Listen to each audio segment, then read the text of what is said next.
Ada Shalom Tiberias. Boleh kasih tepuk tangan yang paling meriah buat Tuhan Yesus. Haleluya. Apa kabarnya saudara? Luar biasa, amin. Kita mengucap syukur bersama-sama kita boleh berkumpul di rumah Tuhan Gereja Tiberias pada siang hari ini. Kita mengucap syukur buat anugerah, buat kebaikan Tuhan dalam hidup kita. Kita ada sebagaimana kita ada, semua karena anugerah, kebaikan, kemurahan Tuhan dalam hidup kita. Kita mau datang menyembah Tuhan dalam roh dan kebenaran. Kita memuji Dia, kita mau melompat muliakan nama Yesus. Kita teduhkan hati, kita bersatu di dalam doa. Bapa kami yang bertahta di dalam kerajaan sorga, yang kami panggil di dalam nama Tuhan Yesus. Betapa sungguh hati kami mengucap syukur kepadamu Tuhan. Pada siang hari ini kami sama-sama boleh berkumpul para jemaat Tuhan di tempat ini. Kami mau memuji, menyembah, memuliakan, meninggikan, mengagungkan namamu, beribadah kepadamu Tuhan. Kami yakin dan percaya saat namamu disenangkan, saat namamu dimuliakan, Engkau bertahta di atas pujian penyembahan kami ya Bapa. Kami pulang dari tempat ini, kami bawa damai, kami bawa berkat, kami bawa sukacita yang baru, yang kami bawakan di tengah-tengah keluarga, suami, istri, anak-anak kami, kedua orang tua, pekerjaan, studi kami. Satu hal kami percaya, bersyukur, kami bangga punya Allah yang luar biasa Tuhan Yesus. Terima kasih Tuhan, Kau begitu mengasihi, Kau begitu mencintai setiap kami Tuhan. Bahwa anugerah-Mu selalu baru setiap pagi, nafas kehidupan baru setiap pagi dalam hidup kami. Berkati setiap umat Tuhan yang hadir di tempat ini, kami yang ada di rumah. Kami yakin dan percaya kuasa-Mu gak terbatas ruang dan waktu, melingkupi setiap hati kami yang rindu haus akan Engkau Tuhan. Juga sebentar kami diberkati melalui kebenaran firman Tuhan, menyatu dengan tubuh dan darah-Mu melalui sakramen perjamuan kudus. Kau suci kuduskan, Kau layakkan setiap kami. Kami raih kuasa, kami raih mujizat-Mu dalam janji firman-Mu. Kami yang punya minyak anggur kami gak akan pernah dirusakkan di akhir zaman ini. Terima kasih Tuhan. Kami berdoa bagi gembala sidang kami yang kami kasihi, Ibu Pendeta Darniati Pariaji, sepanjang hari ini melayani-Mu dimanapun berada. Tuhan Yesus pakai luar biasa, memenangkan banyak jiwa untuk hormat kemuliaan nama Tuhan. Bersama dengan keluarga besar aman dalam lindungan kasih Tuhan Yesus yang begitu sempurna. Makasih Tuhan, kami yang melayani-Mu pada siang hari ini, berikan kami kesatuan hati dalam melayani-Mu Tuhan. Sembunyikan kami di belakang kemuliaan salib-Mu. Nama Tuhan yang semakin besar dipermuliakan, ditinggikan, diagungkan. Makasih Tuhan, akhirnya kami tabiskan ibadah kami, awal, pertengahan, hingga akhirnya hanya di dalam nama Tuhan Yesus, Raja di atas segala raja. Umat Tuhan yang siap memuji, menyembah Yesus, sama-sama kita katakan amin. Amin. Kasih tepuk tangan yang paling meriah buat Tuhan. Kami mau sembah di, kami muliakan namamu Yesus, Raja di atas segala raja. Terima kasih Tuhan.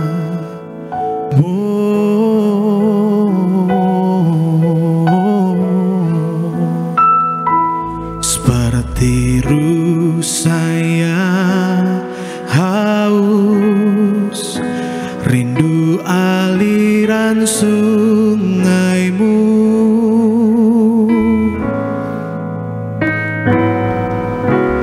Hatiku tak tahan menunggu-Mu.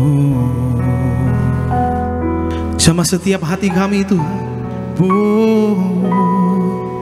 bagai tanah gersang menanti datangnya hujan.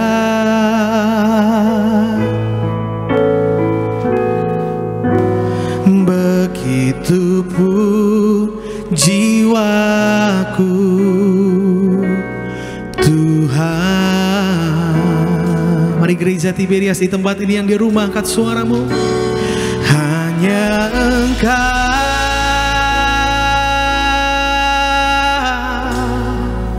pribadi yang mengenal hatiku.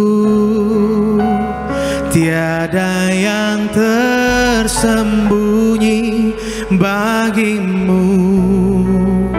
Seluruh isi hatiku Kau tahu, dan bawaku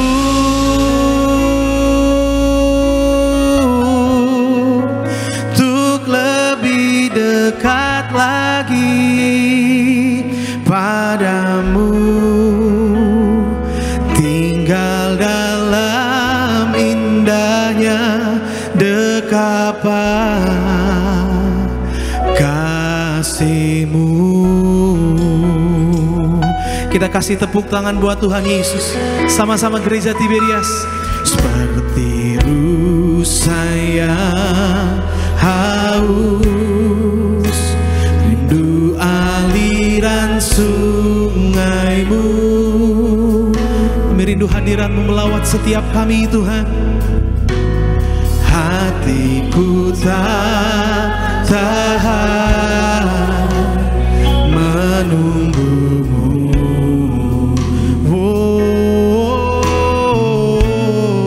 Tuhan, bagai tanda gersang nanti datangnya hujan. Begitupun jiwa kami merindu haus akan Engkau Tuhan. Begitupun jiwaku Tuhan. Angkat tangan kita gereja Tiberias, mari buka hatimu sembah Dia. Hanya Engkau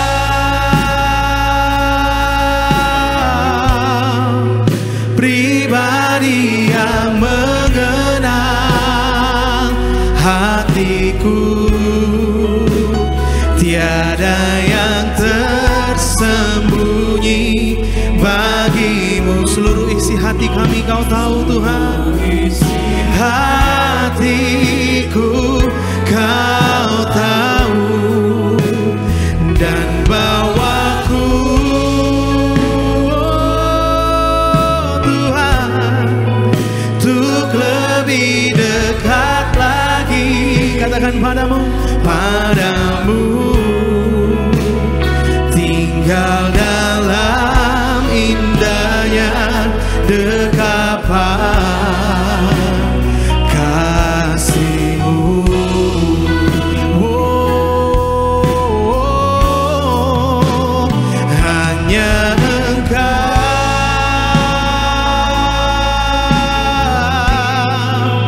pribadi yang mengenal hatiku,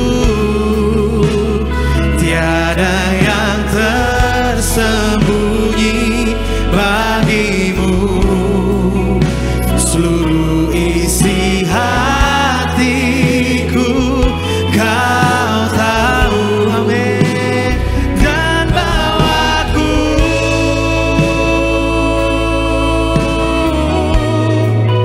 untuk lebih dekat lagi padamu, tinggal dalam indahnya dekapan kasih. Mari biar musik memuji Tuhan, kita menaikkan ucapan syukur kita yang terbaik di hadapan Tuhan.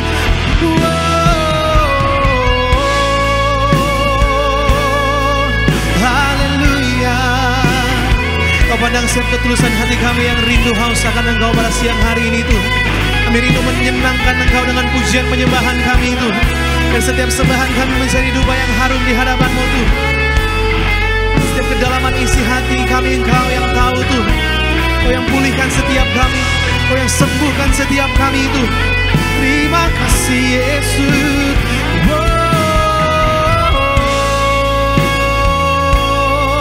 Haleluya.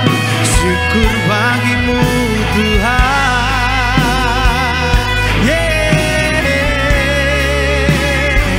Kami sembah.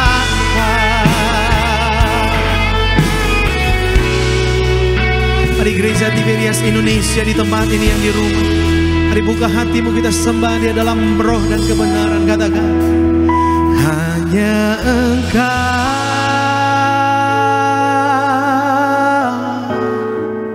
pribadi yang mengenal. Benar Tuhan Yesus, tiada yang tersembunyi. Seluruh isi hati, kedalaman hati kami Engkau yang tahu Tuhan. Kau yang selidiki setiap kami Tuhan. Amin. Dan bawaku, mari bebaskan rohmu sembah Tuhan Yesus, untuk lebih dekat lagi padamu, tinggal dalam indahnya dekapan kasih Sambil bangkit berdiri jemaat Tuhan, angkat tangan kita dua-dua, kita bebaskan roh kita, katakan hanya Engkau, hanya Engkau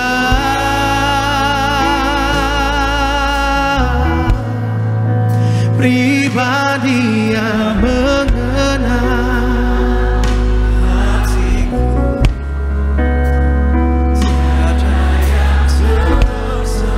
Kami senangkan Engkau dengan pujian penyembahan kami itu. Seluruh isi hati, amin. Dan bawaku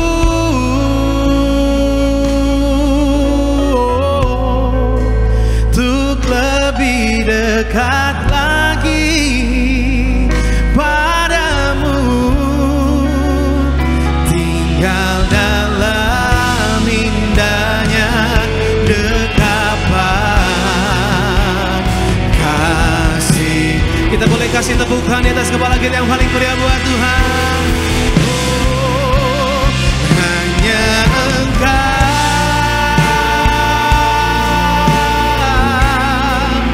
pribadi yang mengenal hatiku,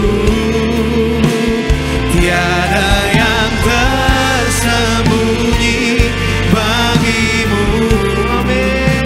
Seluruh isi hatiku Kau tahu, dan bawaku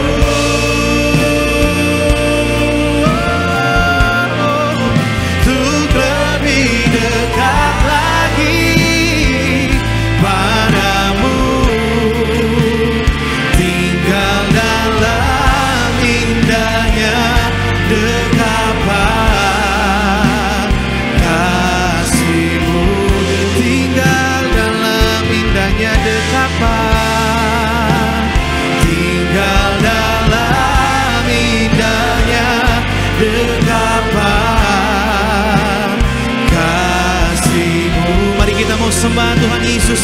Angkat hatimu, angkat suaramu, katakan tinggal dalam indahnya dekapan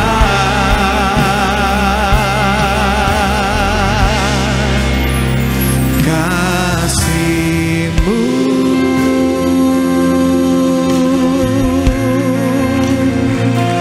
Oh, haleluya Tuhan, kami mau tinggal indahnya dalam dekapan-Mu. Haleluya Tuhan, haleluya, kami sembah.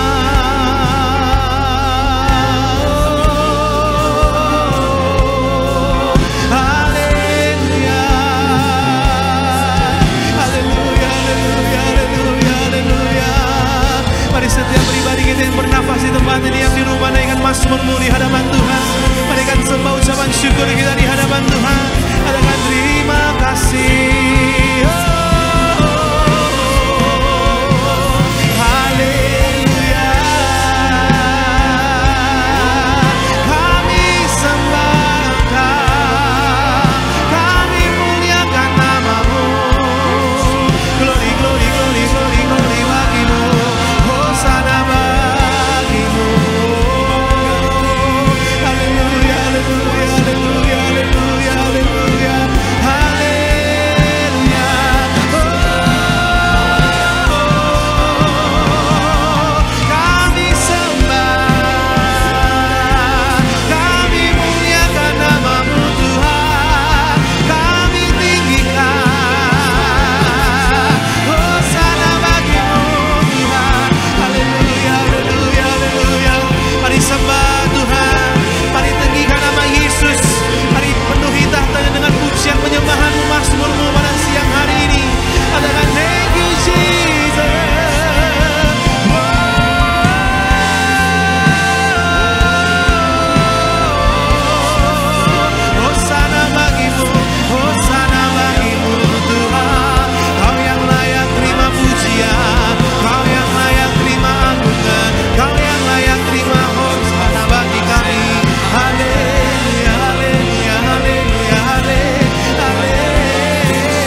terima sembah kami Tuhan.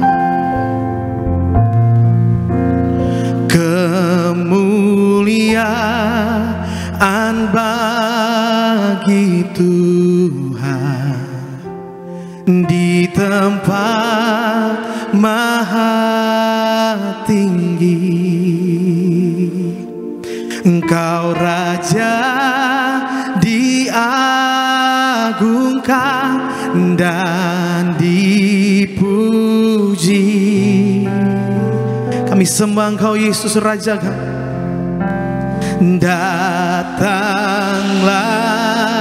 kerajaanmu, jadilah kehendakmu.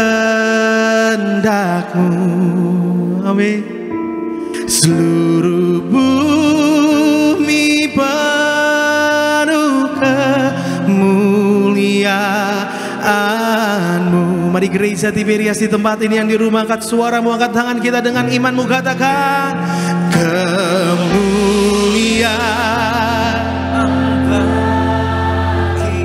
di tempat maha tinggi-Mu Tuhan.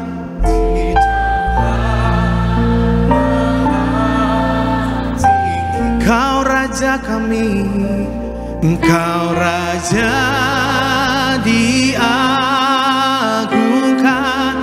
dan dipuji.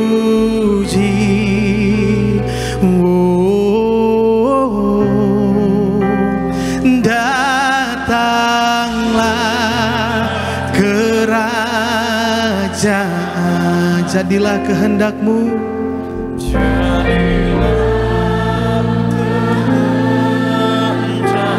Seluruh bumi penuh kemuliaan-Mu. Sama-sama gereja Tiberias. Oh Tuhan, kemuliaan bagi, kemuliaan, kehormatan, keagungan hanya bagi nama-Mu Yesus.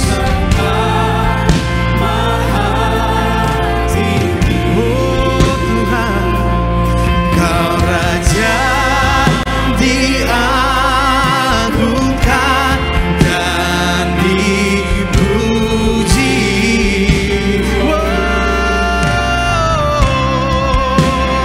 Datanglah kerajaan, jadilah kehendak-Mu Tuhan.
kami Tuhan. Kami bersyukur, kami bangga punya Allah yang luar biasa.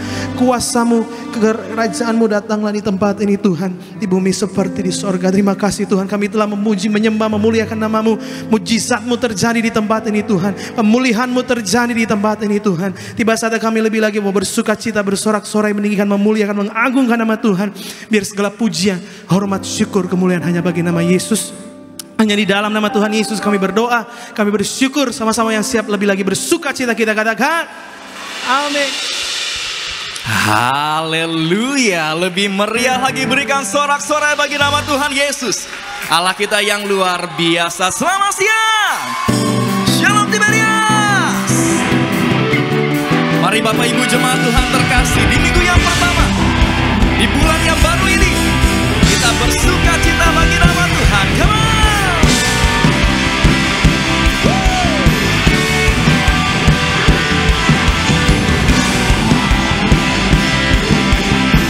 Sama-sama. Ku tak pandang dari gereja mana, asalkan berdiri di atas firman-Nya. Bila hatimu seperti hatiku, kaulah saudara dan saudari. Mari bersuka cita bagi nama Tuhan Yesus. Gereja Tiberias, sama-sama kita katakan. Tak pandang dari suku mana, asalkan berdiri di atas firman-Nya. Bila hatimu seperti hatiku, kaulah saudara dan saudariku. Ku tak pandang dari suku mana, asalkan berdiri di atas firman-Nya.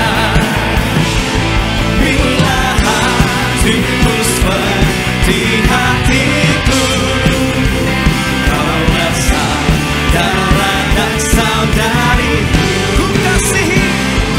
Ku kasihi kau dengan kasih Tuhan.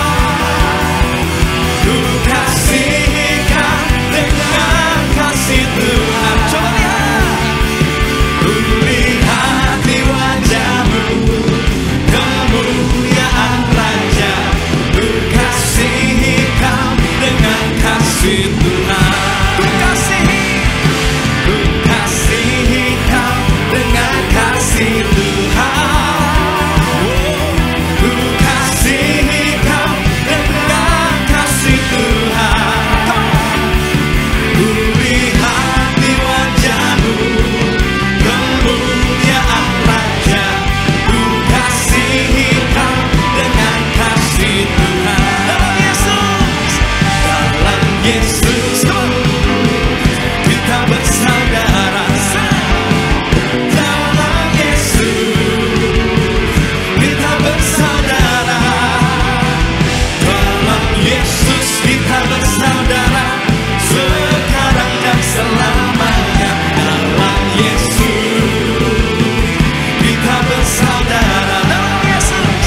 Dalam Yesus ada sukacita, ada sukacita. Dalam Yesus ada sukacita. Dalam Yesus ada sukacita, sekarang dan selamanya. Dalam Yesus ada sukacita.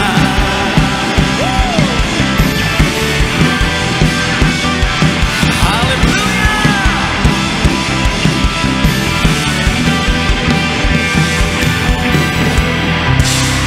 Kita berikan tepuk tangan yang meriah bagi nama Tuhan Yesus, Allah kita yang luar biasa. Ada sukacita, amin. Boleh saya lihat tangan-tangan yang bersukacita siang hari yang indah ini? Wow, berikan tepuk tangan yang meriah bagi nama Tuhan Yesus.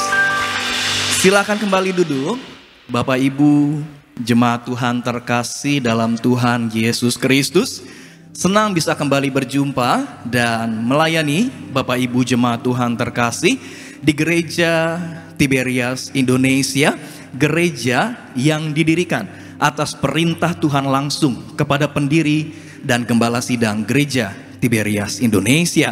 Sebelum kita dengar firman Tuhan pada siang hari yang indah ini, terlebih dahulu mari sama-sama kita boleh saksikan video highlight dari khotbah Gembala Sidang Gereja Tiberias, Ibu Pendeta Darniati Pariaji. Selamat menyaksikan.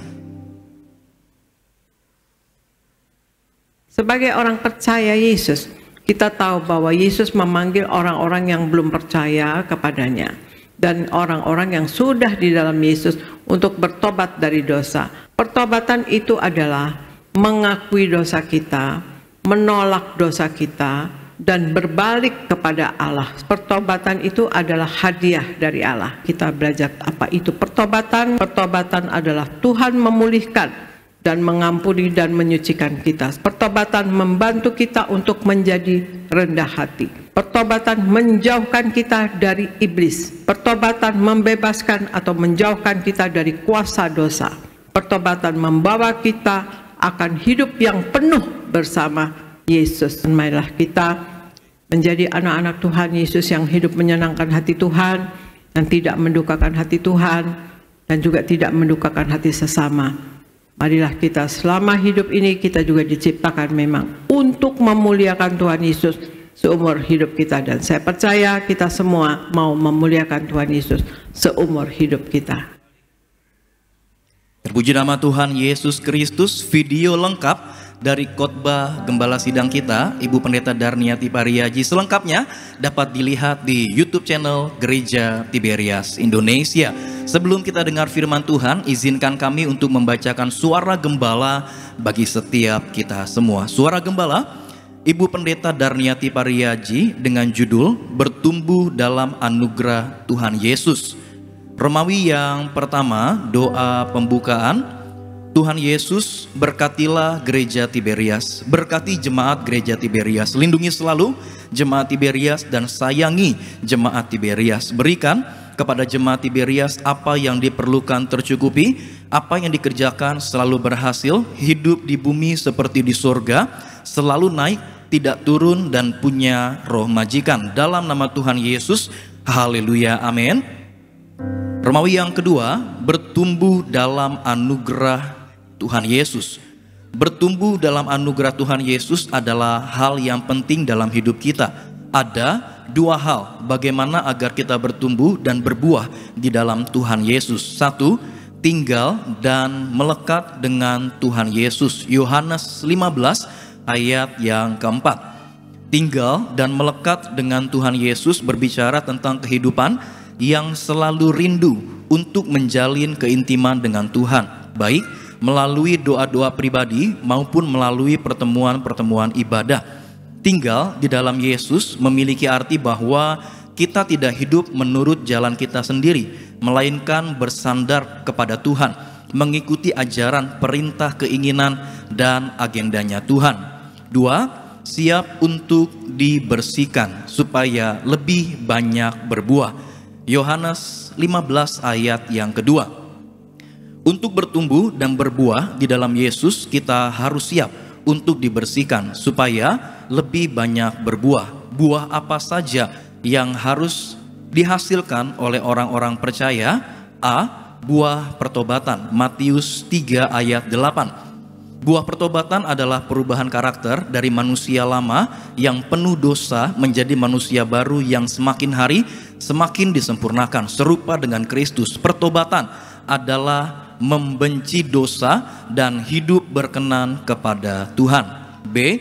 Buah kebenaran. Filipi 1 ayat 9 sampai dengan 11 dan Ibrani 12 ayat yang ke-11. Buah kebenaran adalah hasil dan proses pengudusan yang dikerjakan oleh Kristus, dan tentunya proses pengudusan perlu respon aktif dari kita.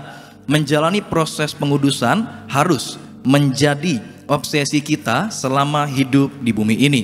C. Buah pengudusan. Roma 6 ayat 20 sampai 22. Buah pengudusan adalah buah yang membawa kita kepada penyucian diri dan membebaskan diri kita dari jerat dosa. D. Buah roh, Galatia 5 ayat 22 sampai dengan 23. Barang siapa menjadi milik Kristus Yesus, sudah seharusnya lah kita menyalibkan daging dengan segala hawa nafsu dan keinginannya. Kemudian lebih setia berbuat kebaikan dan kebajikan yang sesuai dengan firman-Nya, sehingga kita menghasilkan buah roh yang semakin baik dan semakin lebih baik. Doa penutup, Tuhan Yesus, kami berdoa agar kami hidup sepenuh-penuhnya di dalam Engkau dan hidup di dalam kekudusan, menjadi pelaku daripada firman-Mu, hidup menyenangkan hati Engkau, tidak mendukakan hati Engkau, dan tidak mendukakan hati sesama. Engkau menghendaki agar nama kami tercatat dalam kitab kehidupan di sorga. Kalau sampai nama kami tidak tercatat sesuai di dalam Wahyu 20 ayat 14 sampai dengan 15, kami akan mengalami kematian kedua, yaitu lautan api. Kami mau bersungguh-sungguh hidup di dalam Engkau sepenuh-penuhnya, dan biarlah Allah Roh Kudus selalu mengurapi kami, memenuhi roh, jiwa, dan tubuh kami. Dan dalam hidup ini kami mau selalu bertobat dan bertobat, belajar dan belajar setiap hari, belajar firman-Mu, mendalami firman-Mu dan melakukannya. Dalam nama Tuhan Yesus kami percaya, kalau kami hidup sepenuh-penuhnya di dalam Engkau, maka terjadilah doa yang Engkau ajarkan sendiri, yaitu hidup kami di bumi seperti di dalam sorga. Dalam nama Tuhan Yesus, haleluya, amin. Kita berikan tepuk tangan yang meriah bagi nama Tuhan Yesus. Demikian pembacaan suara gembala pada siang hari yang indah ini. Mari Bapak Ibu jemaat Tuhan terkasih, sama-sama kita bangkit berdiri. Kita boleh sambut firman Tuhan pada siang hari yang indah ini. Kaulah harapan dalam hidup. Lebih sungguh lagi katakan, ku pandang wajah-Mu dan berseru, bertolong aku datang dari-Mu. Peganglah tanganku, jangan lepaskan. Kaulah harapan dalam hidupku. Kita berikan tepuk tangan yang meriah bagi nama Tuhan Yesus. Mari sambut firman Tuhan. Ku pandang wajah-Mu dan berseru. Kepada yang terkasih Bapak Pendeta Filipus Fidel Ramon, kami persilakan untuk menyampaikan kebenaran firman Tuhan. Jangan lepaskan, Kaulah harapan dalam hidupku. Ku pandang wajah-Mu dan berseru, bertolong aku datang dari-Mu. Peganglah tanganku, jangan lepaskan. Kaulah harapan dalam hidupku.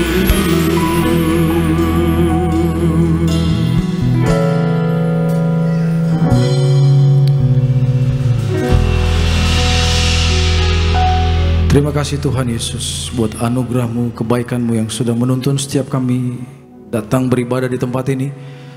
Kami percaya hadirat-Mu Roh Kudus yang akan melawat setiap anak-anak Tuhan. Jamah mereka dimanapun mereka duduk.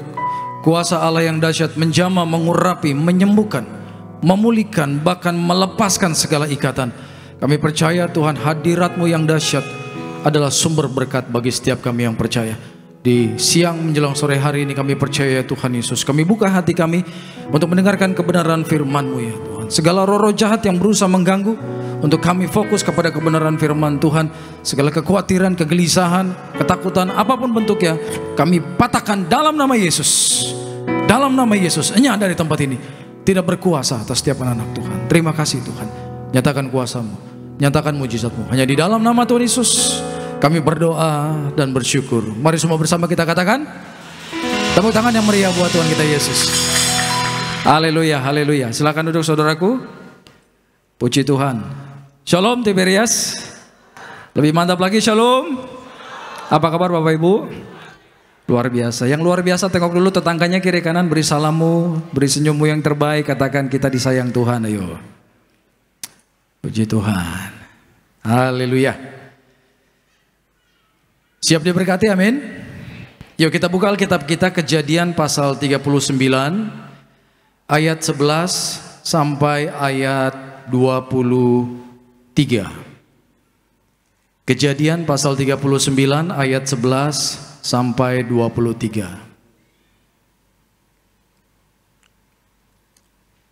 Oke, kita baca bergantian. Saya baca ayat 11. Pada suatu hari masuklah Yusuf ke dalam rumah untuk melakukan pekerjaannya. Sedang dari seisi rumah itu seorang pun tidak ada di rumah. 12 yang keras.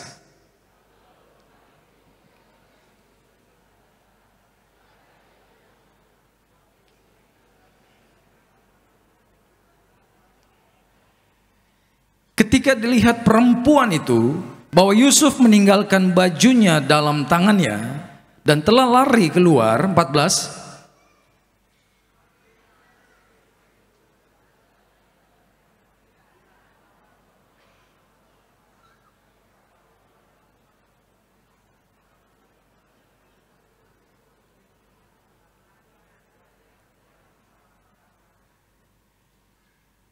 Dan ketika didengarnya bahwa aku berteriak sekeras-kerasnya, ditinggalkannya lah bajunya padaku. Lalu ia lari keluar. 16.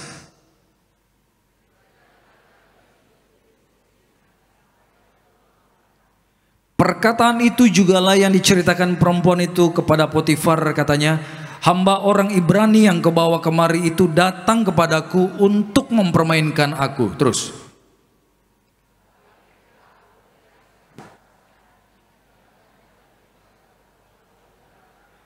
Baru saja didengar oleh tuannya perkataan yang diceritakan istrinya kepadanya, begini begitulah aku diperlakukan oleh hambamu itu, maka bangkitlah amarahnya.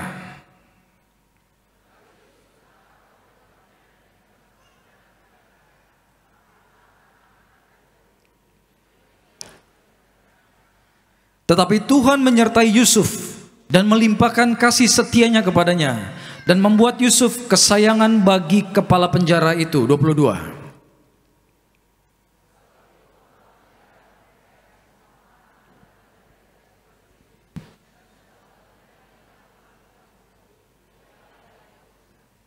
Yuk sama-sama. Dan kepala penjara tidak mencampuri segala yang dipercayakannya kepada Yusuf karena Tuhan, dan apa yang dikerjakannya dibuat Tuhan. Yang percaya dengan ayat ini bersama katakan amin. Puji Tuhan. Saudaraku, siang hari ini kita akan berbicara tentang sesuatu yang mungkin Bapak Ibu pernah alami, atau sesuatu yang pernah engkau lihat orang lain alami, yaitu berbicara tentang fitnah. Katakan fitnah. Nah, siang hari ini kita akan belajar tentang bagaimana caranya menghadapi fitnah. Karena kalau kita tidak tahu cara menghadapinya, maka hidup kita akan masuk di dalam perangkap fitnah tersebut. Ya, apalagi sekarang ya, dengan kemajuan sosial media, dengan secepat kilat orang bisa menyebarkan berita-berita yang tidak benar tentang kita, saudaraku. Mungkin di dalam pekerjaan, mungkin di dalam bisnismu, di dalam sekolahmu, di dalam apapun yang kau lakukan, orang bisa melakukan hal tersebut. Khususnya kalau Bapak Ibu pelaku bisnis. Kalau orang sudah memfitnah kita, orang sudah mencemarkan nama baik kita, saya percaya tidak ada orang yang mau percaya kepada kita. Jadi siang hari ini kita akan belajar dari firman Tuhan, how-nya saudaraku. Gimana caranya menghadapi hal-hal seperti ini. Memang tidak ada yang mau mengalami, tetapi ketika kita mengalami, kita tahu ada penyertaan Tuhan. Amin. Jadi di sini saya mencatat, memfitnah adalah menuduhkan sesuatu yang sebenarnya tidak dilakukan oleh orang tersebut. Coba bayangkan. Orang tersebut tidak melakukan tapi dituduhkan. Nah itu fitnah. Gitu. Mungkin Bapak Ibu pernah mengalami ya. Engkau tidak melakukan perkara A, perkara B, perkara C. Tapi ada oknum, ada orang atau sekelompok orang yang menuduhkan, menunjukkan jarinya berkata, you do it. Engkau yang melakukan itu. Saya percaya kalau Bapak Ibu orang jujur, orang baik, ketika dipertemukan dengan perkara seperti itu, you will get surprised. Bapak Ibu kan, what? Bener nggak? Apa-apaan ini? Informasi dari mana? Bukan saya pelakunya, tapi mereka bersikeras, kamu pelakunya. Wih. Itu saudara. Kalaupun kita pernah melakukan ini kepada seseorang, hari ini kita bertobat. Amin saudaraku. Jadi memfitnah itu menuduhkan sesuatu yang sebenarnya tidak dilakukan oleh orang itu. Bisa aja orang lain yang melakukan atau cerita itu hanya rekayasa. Sebenarnya kejadian yang nggak ada, hanya dibuat-buat. Tujuannya apa? Coba slide berikutnya. Tujuan dari memfitnah itu, pertama saya mencatat, menjatuhkan seseorang. Kalau ada orang memfitnah Bapak Ibu, percayalah, pegang perkataan saya. Tujuannya pasti jahat. Benar nggak? Tujuannya pasti mengerikan. Tujuannya pasti bukan memberi keuntungan untuk Bapak Ibu. No way, nggak ada. Jadi kalau ada orang memfitnah engkau, tujuannya pasti apa? Menjatuhkan hidup Bapak Ibu. Kalau ada orang berusaha menjatuhkan hidupmu, percayalah, artinya orang itu Bapak Ibu iri hati dengan kondisimu saat ini. Dia tidak bisa mencapainya. Padahal Bapak Ibu mencapai posisi saat ini karena perkenanan Tuhan. Amin. Karena kuasa Tuhan yang mempromosikan engkau. Karena kasih Yesus yang memberkati engkau. Karena Tuhan yang mengangkat dengan kedua tangannya. Jadi kalau orang cemburu, iri hati kepada hidupmu atas berkat-berkat Tuhan, sebenarnya urusan dia jadinya sama Tuhan. Gitu. Jadi saya melihat ada dua penyebab umum mengapa orang bisa memfitnah. Yang pertama adalah iri hati dan yang kedua dendam. Jadi iri hati dan dendam ini bisa menjadi celah, menjadi pijakan roh jahat masuk ke dalam seseorang dan memakai orang itu untuk menyerang orang lain melalui fitnah. Hati-hati saudaraku. Kita doa mulai hari ini hati kita bersih di hadapan Tuhan. Katakan amin. Kita tolak iri hati. Katakan aku tolak iri hati. Sama-sama dengan saya dengan keras katakan aku tolak dendam. Amin. Dendam gak boleh. Rasa kepahitan. Mungkin ada yang kepahitan dengan orang tua, kepahitan dengan atasan, ya, kepahitan dengan pasangan, kepahitan dengan rekan bisnis yang pernah menipu dia. Tuhan bilang gak boleh dendam. Dua hal itu bisa menjadi pijakan untuk siapa? Roh jahat. Iblis masuk dan kemudian memakai orang itu. Kalau kita lihat kisah pelayanan Tuhan Yesus Bapak Ibu, saya kagum dengan pelayanan Yesus. Tuhan Yesus memiliki pelayanan kuasa. Katakan pelayanan kuasa. Haleluya. Sebelum Yesus menyembuhkan orang sakit atau melepaskan orang dari ikatan kuasa kegelapan, dia selalu mengawali dengan menyampaikan firman atau berkhotbah. Katakan berkhotbah. Amin. Ketika Yesus berkhotbah, dia sedang menceritakan tentang dirinya. Karena Yesus adalah firman. Seperti saya sedang berkhotbah menceritakan tentang pribadi Yesus. Nah, Yesus berkhotbah menceritakan tentang dirinya. Kasihnya, kuasanya. Sehingga orang yang mendengarkan khotbah Yesus, mereka berkata, wow, keren nih. Khotbah seperti ini belum pernah kami dengar. Mungkin ayat-ayatnya sama yang dibahas oleh ahli-ahli Taurat, oleh orang Farisi. Tapi kok ini penggaliannya dalam, sungguh memberkati. Saya percaya kalau firman disampaikan dengan kuasa pasti akan mengubahkan kita. Amin saudaraku. Pasti bisa mengalami mujizat di tempat ini melalui kuasa penyampaian firman. Dan Yesus, Alkitab katakan, setelah dia berkhotbah, maka semua orang yang sakit sembuh. Katakan semua. Katakan juga bahwa semua yang terikat dilepaskan. Amin. Amin. Jadi tidak ada setan yang berani berhadapan dengan Yesus. Di mana Yesus berada itu selalu terjadi mujizat. Itulah yang disebut dengan pelayanan kuasa, saudaraku. Pelayanan mujizat. Sehingga apa yang terjadi? Saat itu minim obat-obatan, minim dokter, minim alat-alat medis yang canggih. Sehingga kalau orang sudah sakit parah, saya percaya hanya pasrah di rumah. Mati-matilah. Tinggal tunggu dipanggil.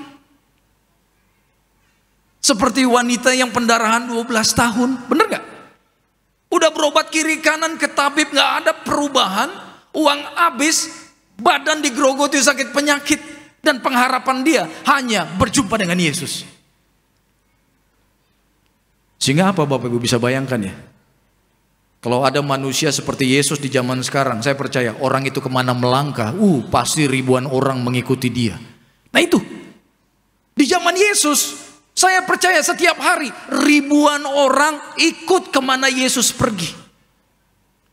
Sehingga yang terjadi, ahli Taurat, orang-orang Farisi yang dulunya banyak followersnya, yang dulu banyak pengikutnya, tiba-tiba pengikutnya ikut siapa? Yesus. Dan karena semua ikut Yesus, otomatis mereka iri hati. Dan karena iri hati, mereka memfitnah Yesus. Siapa dalangnya? Roh jahat. Jadi kalau orang mau memfitnah saudaranya, sesamanya, dia sedang dipakai roh jahat. Jadi kalau engkau sedang difitnah hari ini, jangan kecil hatimu. Yesus saja Tuhan kita mengalami pencobaan, difitnah. Amin saudaraku. Kita belajar dari Yesus. Bagaimana caranya bisa menang atas segala fitnahan. Kita ada di dunia yang jahat saudaraku. Kita berada di dunia yang penuh dengan kegelapan. Roh jahat sudah di mana-mana. Roh jahat tidak senang melihat pernikahanmu happy. Roh jahat tidak suka melihat bisnismu berkembang. Roh jahat tidak suka melihat anak-anakmu ya dengar-dengaran dengan engkau. Anak-anakmu jadi anak muda yang jaga hidup, melayani Tuhan. Mereka nggak suka. Itulah sebabnya roh jahat selalu memakai antek-anteknya. Siapa antek-anteknya? Orang-orang yang buka celah. Ingat ya, iblis pernah secara frontal menyerang Yesus 3 kali. Tapi babak belur ketemu Yesus. Yesus mengucap sabda, ada tertulis. Berapa kali? 3 kali. Itu setan memberanikan diri menyerang Yesus secara langsung. Tapi akhirnya mereka sadar, mereka bukan tandingan Yesus. Akhirnya apa? Setan pakai orang di sekitar Yesus untuk menyerang Yesus. Siapa? Ahli Taurat. Lebih dekat lagi pakai Petrus. Lebih dekat lagi pakai Yudas. Jadi kalau tiba-tiba orang di sekitarmu ada yang berubah dan menikam dari belakang, jangan kaget. Yesus pun pernah mengalami. Tapi janji Tuhan, Tuhan memberikan kita kemenangan. Amin. Yang percaya tepuk tangan dulu yang meriah buat Tuhan Yesus. Puji Tuhan, haleluya. Ketika hal itu terjadi, ingat Yesus mengalami dan Yesus menang. Yang pertama, apa yang harus kita lakukan ketika hal itu terjadi?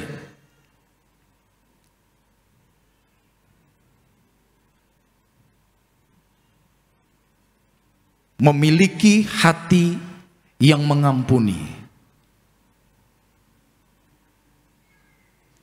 Dari tujuan coba. Tujuan dari fitnah. Oke? Tujuan dari fitnah adalah menjatuhkan seseorang. Pasti tujuannya nggak ada yang baik. Tujuan yang menjatuhkan. Membuat engkau tidak berdaya, membuat engkau habis, saudaraku. Dan tujuan yang kedua adalah merusak reputasi nama baik seseorang. Saya mau tanya buat Bapak Ibu, nama baik penting nggak buat kita? Lo tolong jawab saya yang keras. Nama baik penting nggak buat kita, saudaraku? Penting ya. Jadi salah satu tujuan dari fitnah adalah merusak nama baik. Kalau Bapak Ibu pelaku bisnis di tempat ini dan nama baikmu sudah rusak, saya percaya tidak ada orang yang percaya dengan usahamu. Tidak ada orang yang mau berbisnis dengan engkau. Kalau engkau seorang pejabat contohnya dan nama baikmu, reputasimu sudah rusak, saya percaya tidak akan ada orang yang akan memilih engkau kembali. Benar ya? Jadi nama baik ini penting Bapak Ibu.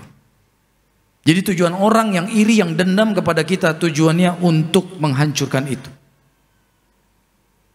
Nah di dalam Yakobus 4, coba lihat. Yakobus 4 ayat 11 sampai 12. Yakobus pasal 4 ayat 11 sampai 12. Kita baca yang keras ya, 2 ayat. Kita baca sama-sama. 2, 1. Saudara-saudaraku, janganlah kamu saling terus atau menghakiminya, ia mencela hukum dan menghakiminya.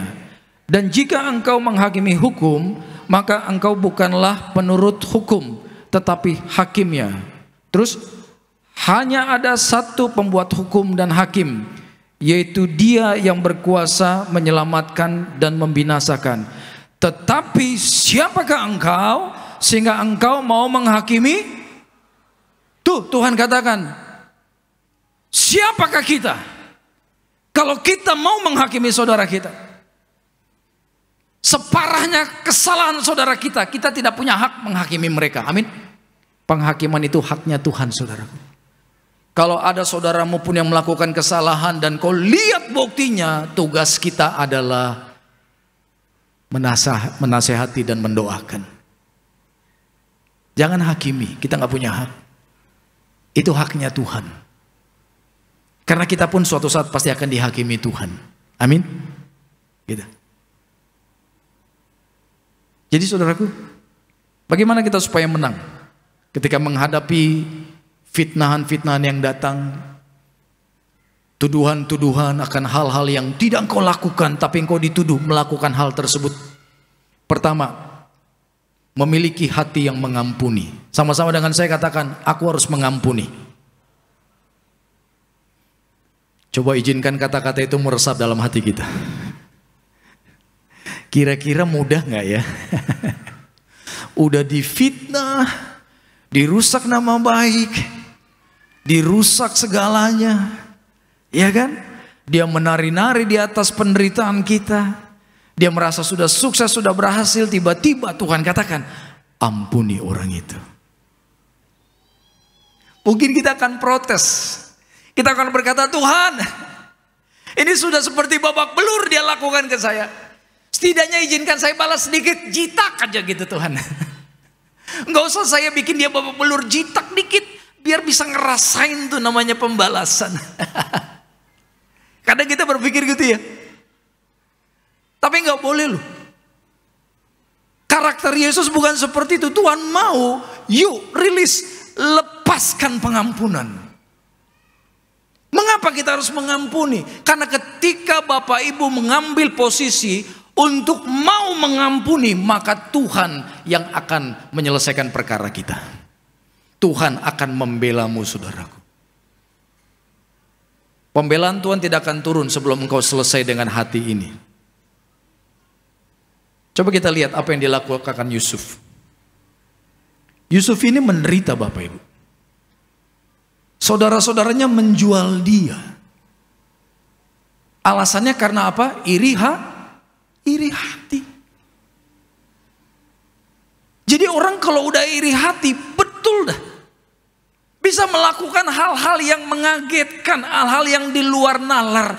Bayangkan adiknya dijual. Dasarnya iri hati. Karena iri hati maka iblis masuk gitu.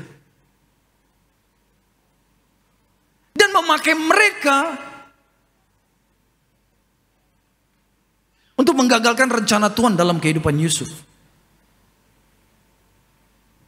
Dia dijual jadi budak, tapi puji Tuhan dia diangkat menjadi asisten dari Potifar. Saya percaya saat itu Yusuf sudah berkata dalam hatinya, yes, Tuhan sudah pulihkan hidup saya. Tuhan sudah kasih saya promosi. Tuhan sudah kasih saya jabatan. Saya sudah diberkati. Tapi ternyata Alkitab mencatat, saudaraku, justru ketika dia sudah merasa nyaman, Alkitab berkata, dia justru difitnah oleh istri dari orang yang dia percayai. Wanita ini, Bapak Ibu, memiliki rencana yang jahat ya. Mengajak Yusuf melakukan dosa. Ya, Yusuf anak Tuhan. Walaupun tidak ada orang saat itu di rumah, tapi dia tidak mau menuruti keinginan dari ibu itu. Sehingga Alkitab berkata, karena dia menolak dosa, justru dia masuk penjara. Coba bayangkan Bapak Ibu. Justru karena menolak dosa, dia masuk penjara. Kalau Bapak Ibu di posisi Yusuf, kira-kira marah gak sama Tuhan? Tuhan, kalau aku salah, aku melanggar hukum, aku masuk penjara, ya wajar. Tapi ini aku komitmen hidup kudus, hidup benar, hidup taat akan firman Tuhan. Lah justru aku dijebloskan di penjara. Tuhan di mana? Kok Tuhan gak bela saya? Kok Tuhan gak bela saya? Kalau zaman sekarang Bapak Ibu ada tuduhan dan tidak ada barang bukti, orang itu bebas. Betul tidak? Yusuf masuk penjara tanpa proses itu. Tidak ada penyelidikan. Tidak ada dikumpulkan 2-3 bukti. Nggak ada saudaraku. Tidak ada saksi. Main dipenjarakan hanya berdasarkan kesaksian wanita yang jahat itu. Sekarang saya mau tanya sama Bapak Ibu. Bapak Ibu tahu tidak berapa tahun Yusuf dalam penjara? Ada yang tahu? Ayo, lambaikan tangan yang tahu. Berapa tahun Yusuf dalam penjara? Saya kasih waktu 2 jam, tolong didiskusikan saudaraku. Saya tungguin gak apa-apa, saya ngopi dulu di belakang. Ibu tahu berapa tahun? Gak tahu ya? Bapak Ibu tahu ya? Yusuf dalam penjara 12 tahun. Wow. Dia masuk penjara berdasarkan fitnahan, tuduhan dari seorang wanita, istri Potifar. Tuduhan atas tindakan yang tidak ia lakukan. Ia dijebloskan di penjara bukan sebulan, bukan 2 bulan, bukan 3 bulan, 12 tahun. Dari usia dia kurang lebih 18 tahun sampai keluar 30 tahun. Itu kalau kuliah udah S3, udah doktor. Karburator bocor, saudara. Gelarnya udah panjang kalau 12 tahun kuliah, benar gak? Dan penjara zaman itu sangat mengerikan. Bapak Ibu bisa bayangkan ya, penjara zaman sekarang aja mengerikan. Saya pernah wisata saudaraku ke bekas penjara. Sekarang dia jadi museum, tapi dulu penjahat kelas kakap di San Francisco. Nama penjaranya Alcatraz. Bapak Ibu pernah nonton filmnya ya? Dulu yang main filmnya Nicolas Cage. Itu penjaranya ada. Jadi dari San Francisco kita naik kapal feri sejam. Nah dia ada dalam satu pulau. Lautnya dinginnya luar biasa. Jadi penjahat nggak mungkin lari dari situ. Kalaupun bisa keluar dari sel, nyebur ke air, hitungan menit mati. Jantungnya langsung berhenti karena dingin luar biasa. Nah saya ke situ Bapak Ibu. Saya lupa tahun berapa. Sekitar tahun 2005 mungkin. Berwisata ke sana bukan karena jadi narapidana ya, bukan saudaraku, bukan. Saya orang baik-baik. Saya ke sana berkunjung melihat. Saya lihat selnya kecil saudaraku. Dan mengerikan. Dan kebanyakan dulu katanya narapidana di situ hukumannya seumur hidup. Tinggal di tempat yang seperti itu. Itu penjara modern. Lah, apalagi penjara di zaman Yusuf. Dan dia di situ bukan setahun, bukan 2 tahun. Berapa tahun tadi saya katakan? 12 tahun. Wow. 12 tahun. Tapi saya percaya di situ hatinya sudah bisa mengampuni. Dari mana saya tahu? Memang ada ayatnya yang mengatakan, lalu Yusuf mengampuni istri Potifar. Nggak ada. Tapi dampak dari pengampunan dia kepada istri Potifar bisa kita lihat pada ayat 21. Coba lihat ayat 21. Tetapi Tuhan menyertai Yusuf dan melimpahkan kasih setianya kepadanya dan membuat Yusuf kesayangan bagi siapa? Kepala penjara itu. Sebab itu kepala penjara mempercayakan semua tahanan dalam penjara itu kepada Yusuf, dan segala pekerjaan yang harus dilakukan di situ dialah yang mengurusnya. Di penjara mana narapidana bisa dapat jabatan seperti ini? Coba. Saya percaya saudaraku, hanya Yusuf yang mendapat kepercayaan sebesar ini, betul tidak? Seorang narapidana dikasih kepercayaan mengurus seluruh tahanan dan seluruh urusan yang mereka perlukan. Itu tugas dari Yusuf. Dan Alkitab mengatakan bahwa Tuhanlah yang membuat ia mendapat kasih sayang dari penjara, kepala penjara. Kalau Tuhan sampai demikian berbuat baik kepada Yusuf, saya percaya karena Yusuf sudah kelar hatinya dengan pengampunan. Amin. Jadi pengampunan itu membuka pintu-pintu berkat Tuhan. Saya banyak menjumpai orang yang terikat dengan kepahitan, saudaraku. Hidupnya menderita. Berapa kali saya mendoakan seorang ibu, saya doakan, Tuhan taruh hati di sini. Ibu ini kepahitan dengan suaminya. Saya bilang, Bu, maaf, Tuhan bilang ibu kepahitan dengan suami. Oh, enggak. Memang sih suami saya melakukan kesalahan yang parah beberapa tahun yang lalu, tapi saya sudah ampuni. Saya sudah ampuni Pak Pendeta. Maaf, Tuhan bilang belum. Sudah Pak. Maaf Bu, belum. Ih, Bapak nggak percaya ya? Saya udah ampuni lupa. Ih, berdebat saya Bapak Ibu. Karena Tuhan bilang belum. Kan bisa aja mulut kita bilang kita udah ngampuni ya. Akhirnya saya menemukan, saudaraku, bagaimana caranya kita mengetahui kita sudah mengampuni atau belum. Kadang kan mulut kita bilang udah ya. Bener gak? Tahu dari mana kalau kita ternyata belum mengampuni orang itu? Gampang. Contohnya gini. Ketika kita membicarakan orang itu, orang yang menyakiti Bapak Ibu ya, atau ketika engkau membicarakan momen kejadiannya, cerita bagaimana hal itu terjadi kepadamu, dan tiba-tiba di sini terasa tak dikit, ya, itu hanya Tuhan dan engkau yang tahu. Percayalah, engkau belum selesai, saudara. Masih ada PR yang harus diselesaikan. Jadi kalau engkau merasa ingat orang yang menyakitimu, berbicara tentang dia, berbicara tentang kejadiannya, dan di sini masih ada tak dikit, buru-buru minta ampun sama Tuhan.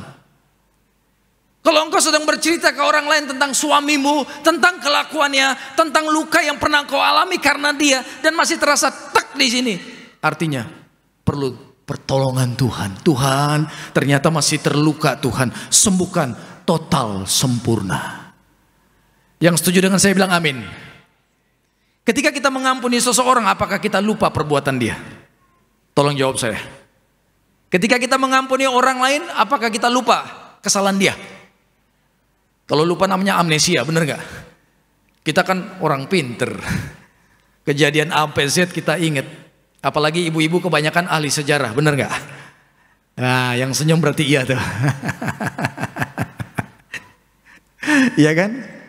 Semua diungkit. Jadi Tuhan mau kita lepaskan pengampunan.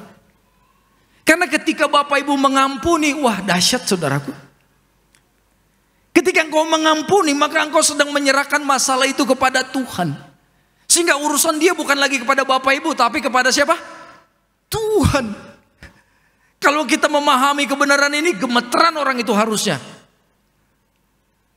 Tapi saya percaya Bapak Ibu, ada firman Tuhan yang berkata, jangan usik hambaku yang kuurapi. Itu betul. Kalau Bapak Ibu anak Tuhan yang intim dengan Tuhan, urapan Tuhan ada di dalammu, dan ada orang yang berusaha mencelakai hidupmu, lihat urusan dia dengan Tuhan. Mengapa demikian? Karena untuk Bapak Ibu mendapatkan urapan Tuhan itu ada harga yang harus kau bayar. Melalui ketaatan, melalui kesetiaanmu kepada Tuhan. Melalui cucuran air mata di mana engkau berdoa siang dan malam, orang tidak ada yang lihat, tapi engkau taat sama Tuhan. Di dalam hadiratnya engkau menyembah, engkau memuji Tuhan, ya kan? Engkau taat akan firman, kau bayar harga. Urapan makin ditambah, makin ditambah, makin ditambah. Saat orang lain lagi enak-enaknya tidur malam-malam, engkau justru bangun mau ketemu sama Tuhan. Itu bayar harga loh saudaraku. Itu bayar harga. Tuhan akan berkata, anakku jam begini orang paling enak tidur, tapi engkau bangun menyembah dan menyenangkan aku. Wih, dahsyat saudaraku. Lakukan itu, lihat hidupmu akan mengalami terobosan yang luar biasa. Bapak Ibu tahu tidak, jam terbaik berdoa jam berapa? Ada yang tahu? Kan 24 jam ya. Satu dalam sehari 24 jam. Jam terbaik, kalau Alkitab ajarkan jam terbaik berdoa jam berapa? Hah? Jam berapa Pak? Jam 3 apa Pak? Oh luar biasa. Tepuk tangan dulu dong buat kelompok pencapir. Kelompok depan ini luar biasa. Setiap jam adalah jam yang istimewa di mata Tuhan, katakan amin. Tapi ternyata ada jam-jam spesifik di mana Tuhan dahsyat luar biasa. Jam 3 itu kalau bahasa Alkitab itu jam jaga, jam pergantian jam jaga. Suatu saat nanti kita akan bicara tentang itu. Jam 3 subuh ternyata jam paling gelap di dalam kehidupan manusia. Paling gelap itu bukan jam 12 malam, bukan jam 1 malam, bukan jam 2, jam 3 subuh. Dan jam 3 subuh jam paling lelapnya manusia tidur. Di jam itu kita istilahnya setengah mati saudaraku. Nggak sadar. Contoh, kalau Bapak Ibu punya teman baik, teman mau pengusaha sukses, orang hebat, terkenal di kota ini. Tapi dia menyediakan waktu untuk datang menjumpaimu hanya untuk nongkrong, ngopi-ngopi, dan cerita. Kira-kira engkau seneng gak? Hello? Punya teman seperti ini seneng gak saudaraku? Dia orang hebat, orang sukses, urusannya segudang, tapi dia selalu suka menyediakan waktu untuk berjumpa dengan engkau hanya untuk ngobrol, makan bareng, minum bareng. Kalau engkau punya teman seperti itu orang yang luar biasa dalam hidupmu. Percaya enggak? Tuhan pun demikian. Ketika orang lain tidur, engkau bangun dan menyembah Dia. Tuhan senangnya luar biasa. Amin. Saya terus terang, sering dicolek sama Tuhan jam-jam begitu. Asal buka mata, pas jam 3. Bukan karena waker ya, bukan karena alarm saya bangun, tapi saya merasa ada yang bangunin, tuk, jam 3. Besok, jadi jarum pendek angka 3, jarum panjang angka 12. Pas jam 3. Dan itu Tuhan seperti kayak orang yang lagi kesemsem mau ketemu pacar. Gitu. Kangennya luar biasa. Dan ketika saya datang menyembah Tuhan, itu luar biasa indah saudaraku. Bapak Ibu gak percaya dengan saya mungkin sekarang. Coba mulai nanti malam, kau doa ya sebelum tidur. Tuhan, aku mau lebih intim dengan Tuhan dong. Tuh pendeta bener gak ngomongnya Tuhan? Gak apa-apa, tanya aja sama Tuhan. Tuhan, aku mau dong datang ke Tuhan jam 3. Bangunin ya Tuhan, coba deh nanti. Gue bilang, aku orangnya hobi tidur. Kalau udah tidur kayak kebo, susah dibangunin. Lihat nanti kalau Tuhan ngebangunin saudaraku. Tempat tidurmu digoyang sama Tuhan. Siap mengalami perjumpaan dengan Tuhan lebih dalam lagi?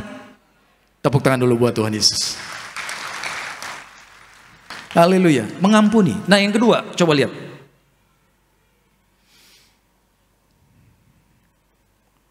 Tetap fokus kepada Tuhan. Katakan, fokus kepada Tuhan. Fokus tuh ya. Kalau Bapak Ibu moto orang pakai handphone, kemudian masih ngeblur, cek, gambarnya bagus nggak? Enggak ya, gambarnya goyang gitu. Tapi kalau kau foto dan kau zoom, sampai fokusnya dapat, kau klik, fotonya bagus. Walaupun beli handphone second. Tapi kalau cara motonya benar, kualitas fotonya pasti bagus. Berbicara tentang apa? Fokus. Sekarang apa yang menjadi fokus Bapak Ibu dan saya? Jangan sampai salah. Dunia ini hanya tempat transit bagi kita. Amin. Jangan fokus kepada hal-hal dunia. Semua akan kita tinggalkan. Percayalah. Ketika Tuhan panggil kita, tidak ada yang kita bawa kecuali kasih sayang kita kepada Tuhan. Saya selalu katakan, setiap kita tahu tanggal lahir, tapi tidak ada yang tahu kapan tanggal pulang. Atau sudah ada yang tahu kapan tanggal pulang? Angkat tangan. Belum ya? Atau ada yang mau tahu kapan tanggal pulang? Biar didoain. Jangan. Biarlah itu menjadi rahasia ilahi. Amin. Gitu. Kita tahu tanggal lahir. Orang tua kita tulis di akte kelahiran, benar? Ketahuan, tapi tanggal pulang gak ada yang tahu. Saya berjumpa dengan teman pelayanan di Karawaci beberapa minggu yang lalu. Dia bilang gini, Pak, suami saya sehat Pak.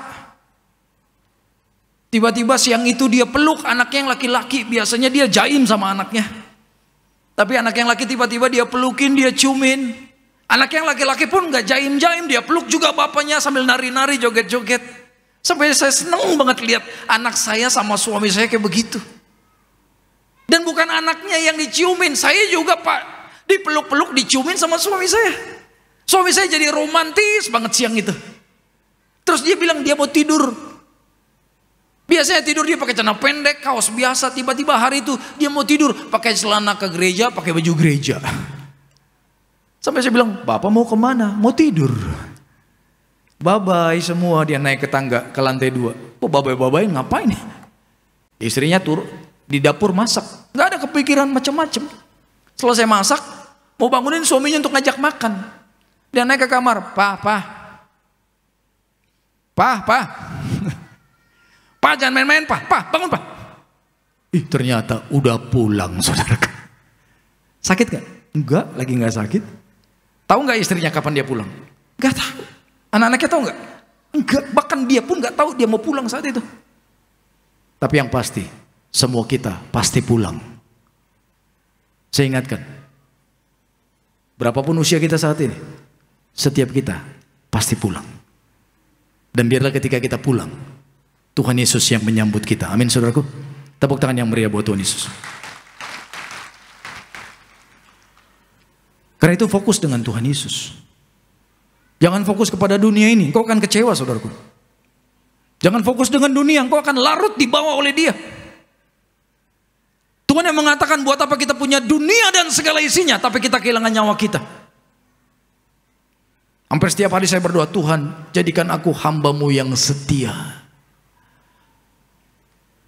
Aku tidak mau melayani dunia, aku hanya mau melayani-Mu Yesus. Sehingga lewat hidupku, sebagaimana dulu aku berjumpa dengan Engkau, lewat hidupku banyak orang berjumpa dengan Yesus. Amin. Bapak Ibu rindu nggak lewat hidup Bapak Ibu banyak orang berjumpa Yesus? Yang mau dipakai Tuhan katakan amin dulu saudaraku. Saya berdoa mulai siang hari ini, hidupmu dipakai Tuhan luar biasa. Yang membawa orang bertobat bukan hanya pendeta. Bapak Ibu juga bisa dipakai Tuhan dahsyat. Amin. Bersaksilah di luar, bicarakan kebaikan Tuhan. Maka lihat, banyak orang akan datang ke tempat ini untuk merasakan kasih dan kebaikan Tuhan. Tepuk tangan yang meriah buat Allah kita. Yesus kita dahsyat saudaraku. Saya berkali-kali disembuhkan Tuhan. Betul, saya nggak bohong. Terakhir saya sakit dan saya merasa nyawa saya hampir putus. Saya merasa saya harus segera ke rumah sakit. Tapi saat itu saya panggil istri saya. Saya panggil anak-anak saya, kita doa, apa yang harus dilakukan. Jawaban Tuhan tahu nggak Bapak Ibu? Tuhan bilang, anakku, percayalah, di rumahmu aku akan sembuhkan engkau. Gemeteran gak dengar itu? Gemeteran.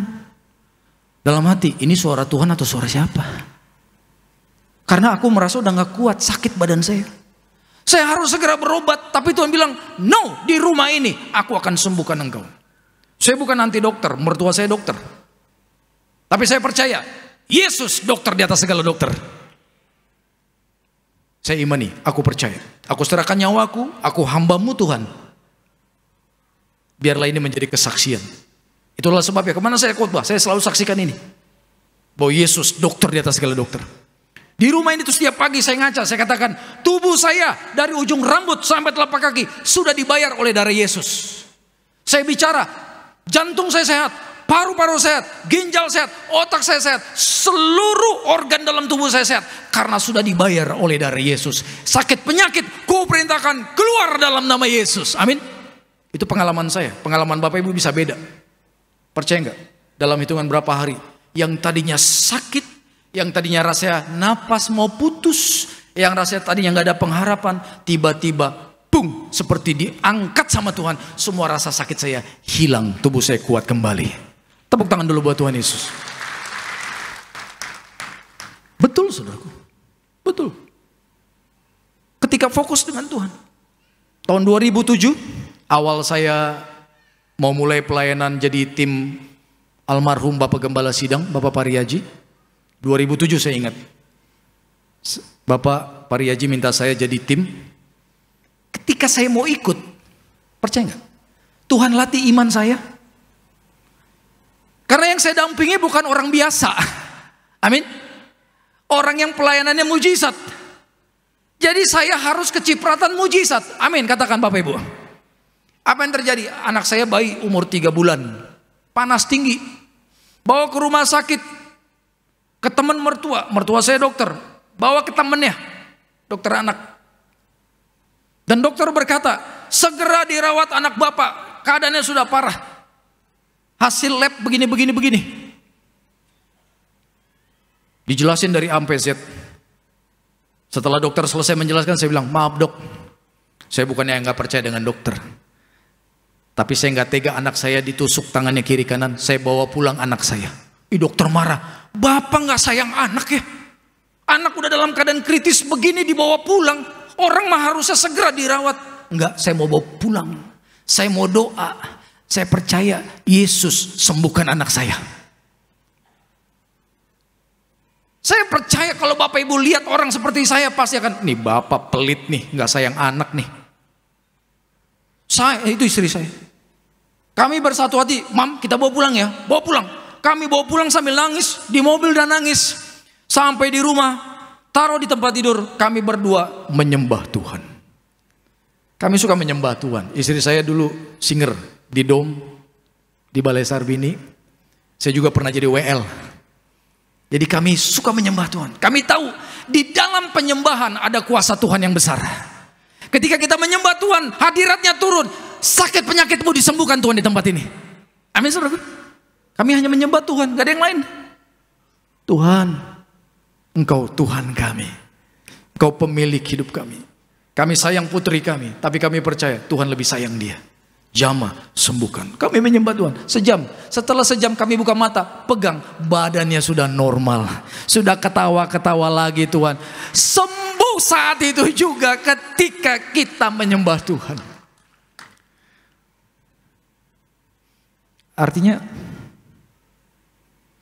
Tuhan mau kau alami dia saudaraku. Amin. Dia baik luar biasa. Jangan kenal Tuhan hanya dari cerita orang. Kenal Tuhan dari pengalaman pribadimu bersama Tuhan. Sehingga imanmu gak akan goyah. Apapun yang dunia tawarkan, sekali Yesus tetap Yesus.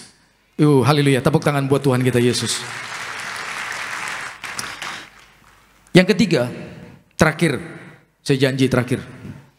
Selalu perkatakan firman Tuhan. Amin. Tetap mulutmu ada firman. Coba kita buka ayat terakhir. Di dalam Matius pasal yang ke-18. Oh, haleluya. Bapak Ibu diberkati Tuhan, amin. Matius 16 ayat 19.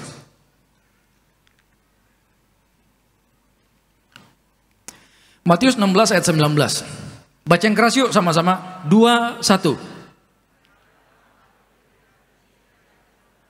Apa yang kau ikat di dunia ini akan, terus apa yang kau lepaskan di dunia ini, apa yang Tuhan maksudkan di sini? Kepadamu akan kuberikan kunci kerajaan surga. Apakah kunci seperti kunci rumah?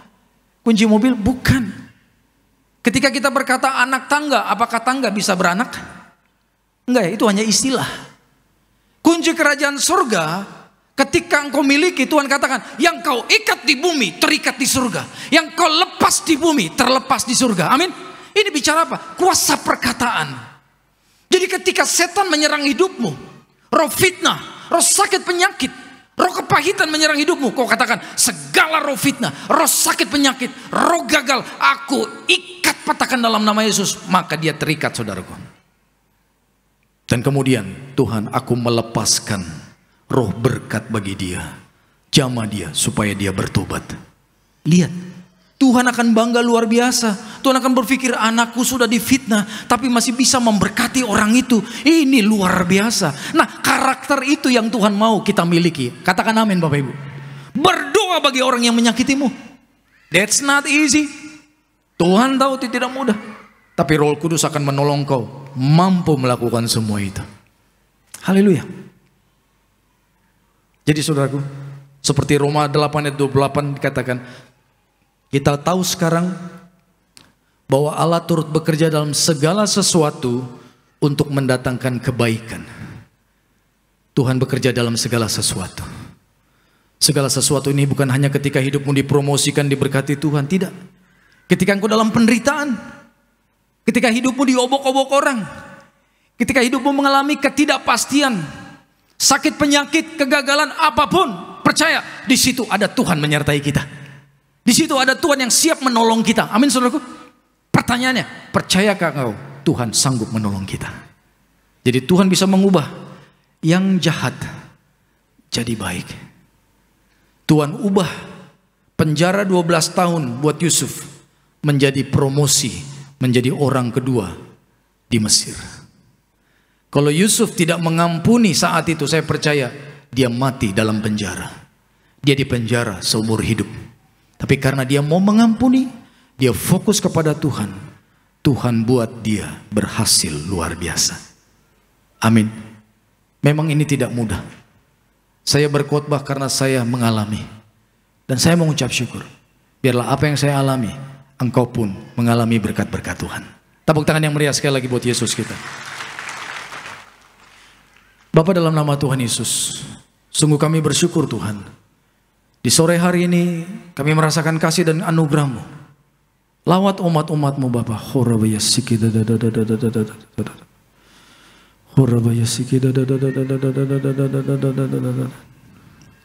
Jesus,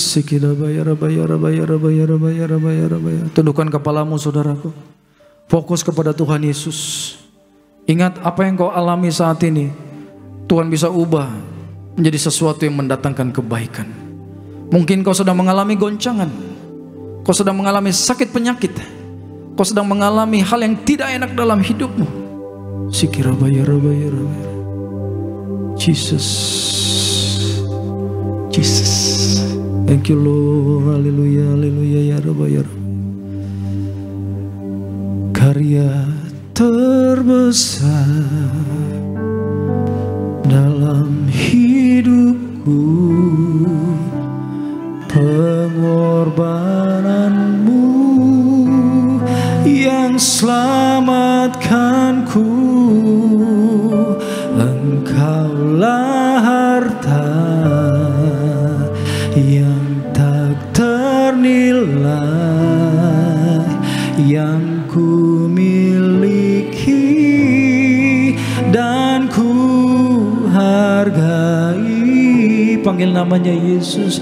Yesus, Engkau ku kagumi. Tepuk tangan yang meriah buat Tuhan kita Yesus. Haleluya.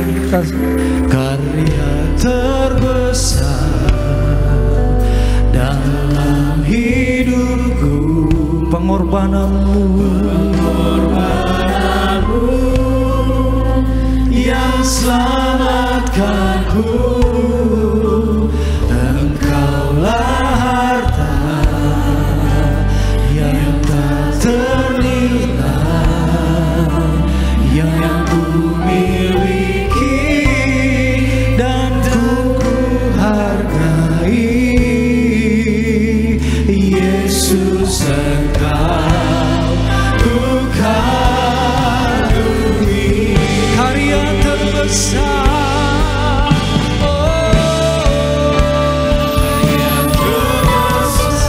dalam hidupku. Katakan pengorbananmu Tuhan, yang selamatkan. Thank you Jesus. Engkaulah yang tak ternilai, yang ku miliki dan ku hargai. Yesus, Engkau ku kagumi. Mari jemaat Tuhan nanya, angkat kedua tanganmu, katakan karya terbesar. Karya. Haleluya. Dia hadir di sini. Ucapan syukurmu naikkan kepada Dia. Oh rabaya sikir rabaya rabaya sikir dadadadadadadada. Oh rabaya rabaya rabaya rabaya. Jesus. Kalau harta. Oh kau baik Tuhan. Kau baik Tuhan.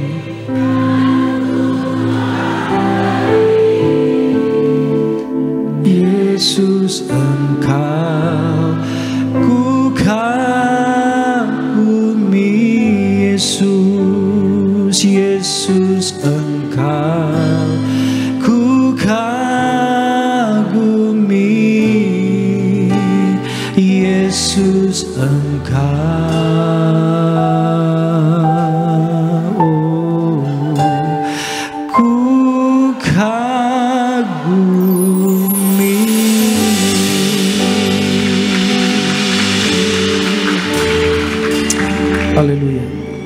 Sungguh kami bersyukur Tuhan, bahwa kami terus makin mengasihi Tuhan. Ajar kami terus setia kepadamu. Ajar kami mau melepaskan pengampunan, berdamai dengan siapapun. Ajar kami fokus hanya kepada Tuhan, karena Tuhanlah satu-satunya harta terbaik dalam hidup kami. Dunia dan segala isinya pada akhirnya akan kami tinggalkan. Setiap kami pasti pulang, dan kami mau memastikan ketika kami pulang, Tuhan tersenyum melihat kami. Kami mau urus baik-baik hidup kami, keluarga kami, pernikahan kami, pelayanan kami. Kami mau beri yang terbaik bagi Tuhan, karena Tuhan sudah beri yang terbaik. Thank you Jesus, you are so beautiful. You are so beautiful. Thank you Lord. Terima kasih Tuhan.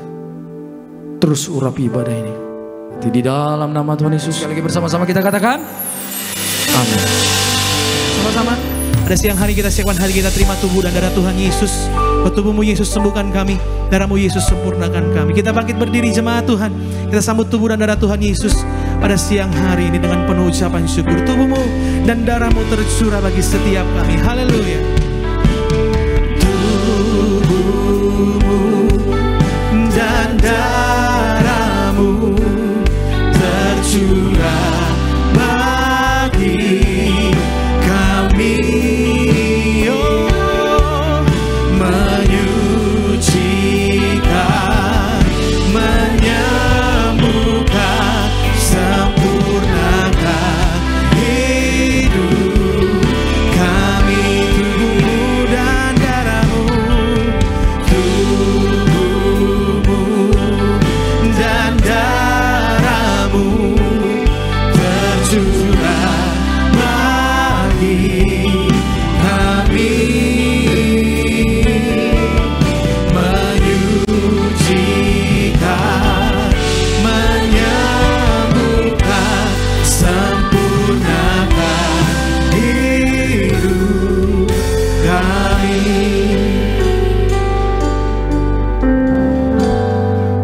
Tuhan berkata jika kita di dalam Dia, Dia di dalam kita, minta apa saja, saudara. Amin. Tapi syaratnya kita di dalam Dia, Dia di dalam kita. Coba bayangkan ya, itu kayak bagaimana? Kita dalam Dia, Dia di dalam kita. Itu unity. Melalui kuasa perjamuan kudus ini, hal itu terjadi. Amin, saudaraku. Melalui ketaatan jaga hidup, hal itu terjadi, saudara. Maka di sini ada fasilitas tembus langsung kepada Tuhan, kepada kerajaan surga. Tuhan katakan minta, Tuhan akan berikan. Saya pernah pelayanan di Tiberias, Medan 9 tahun lalu. Ketika altar call, ada seorang ibu membawa putranya, tinggi segini saya, kurus, kuliah. Dan ibunya bilang, Pak tolong doakan, anak saya suka ke dukun, minta jimat-jimat. Ternyata dia mau ke dukun supaya lulus kuliah. Saya bilang, Dek, kamu mau S1 datang ke orang yang SD aja gak lulus, saya bilang. Akhirnya kita doakan, matanya merah, marah saudaraku. Ciprati dengan kuasa minyak urapan, dalam nama Yesus segala roh jahat yang ada di anak ini keluar. Manifestasi, ngamuk dia. Dipegang 4 laki-laki badan lebih besar dari saya, gak ada yang kuat. Padahal kecil tuh anak. Akhirnya saya tanya, siapa engkau? Tahu jawabannya? Saya Lucifer. Saya bilang, gimana cara kamu bisa masuk? Dia datang sama saya, dia banyak minta supaya dia bisa sukses, berhasil, cerdas, pandai. Akhirnya puji Tuhan, mau nama siapapun, kalau ada nama Yesus pasti dihancurkan, amin. Anak ini mengalami kelepasan dalam Tuhan. Dan akhirnya saya ingatkan, mulai hari ini andalkan Yesus. Percaya Bapak Ibu, di luar tidak sedikit orang Kristen minggu ke gereja, Senin sampai Sabtu masih tergoda pergi ke tempat seperti itu. Kalau ada yang masih tergoda, bertobat mulai hari ini. Yesus satu-satunya sumber jawaban bagi kita semua. Jangan andalkan yang lain, amin. Tuhan kita itu dahsyat, lebih dari apa yang sanggup kita pikirkan. Kita angkat roti yang akan dibentuk menjadi tubuh Kristus. Mari dengan iman semua bersama kita katakan, dalam nama Tuhan Yesus, inilah roti yang turun dari surga. Inilah tubuh Yesus Kristus yang tergantung di atas kayu salib. Yang pertama, yang memberikan kami, keluarga kami, hidup kekal dalam kerajaan surga. Kedua, menyempurnakan tubuhku sehat sempurna, menyempurnakan jiwa dan rohku agar dibangkitkan pada akhir zaman.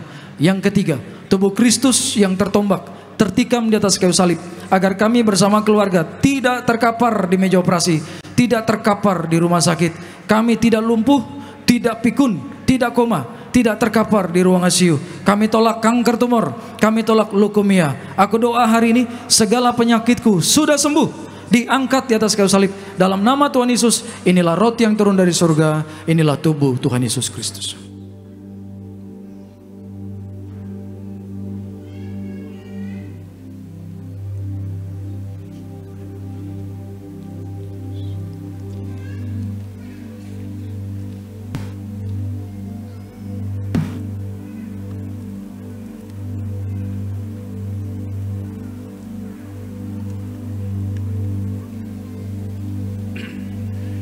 Sama-sama kita angkat anggur yang akan dibentuk menjadi darah Tuhan Yesus. Mari sekali lagi dengan iman katakan, dalam nama Tuhan Yesus, inilah darah Yesus Kristus yang tertumpah di atas kayu salib sebagai perjanjian yang baru dan yang kekal. Yang pertama, kami bertobat, menolak setiap dosa, menolak setan-setan dan perbuatannya. Keluargaku, keluarga yang kudus, kami menolak percabulan, kami menolak perzinahan, kami menolak poligami, kami menolak poliandri. Mulutku diurapi penuh kuasa, tidak berdusta. Kami tolak segala bentuk fitnah atas keluargaku dan gereja. Yang kedua, oleh darah domba, oleh darah Yesus, kami semua menjadi warga surga, anak kerajaan surga, punya rumah di bumi, punya rumah di surga. Yang ketiga, oleh bilur-bilurnya, oleh darah Yesus, mulai saat ini dari ujung rambut sampai telapak kaki, kami sehat sempurna, tidak sakit kepala, tidak migrain, tidak vertigo.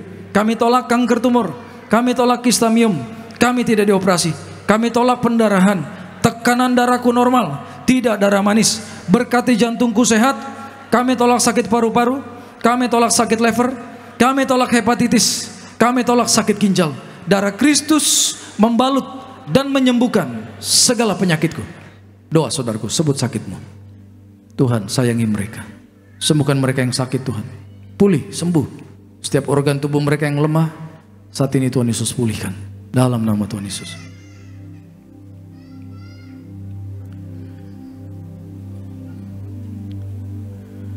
Sekali lagi bersama-sama, dalam nama Tuhan Yesus.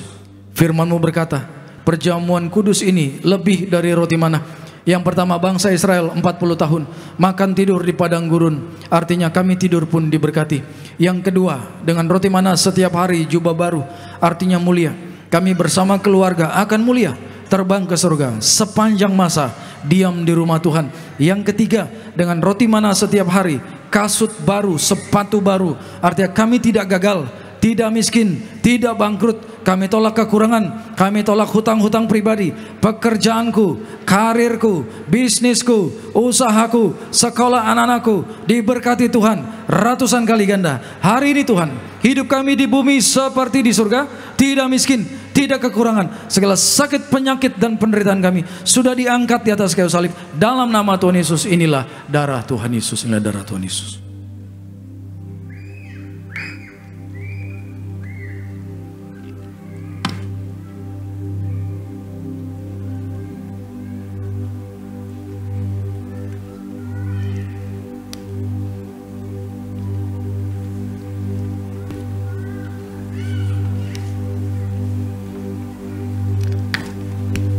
Kita telah menyatu dengan tubuh dan darah Tuhan Yesus. Menaikkan percaya Engkau yang hadir di tempat ini, apapun pergumulanmu, apapun isi hatimu, Tuhan Yesus telah tanggung di atas kayu salib. Tuhan Yesus berkata semuanya telah selesai. Tuhan di dalam saudara, saudari dalam Tuhan. Bangkitkan imanmu. Bertubuhmu Yesus yang sembuhkan kami. Darahmu Yesus yang sempurnakan setiap kami. Menjadi baru serupa dengan gambaranmu ya Allah.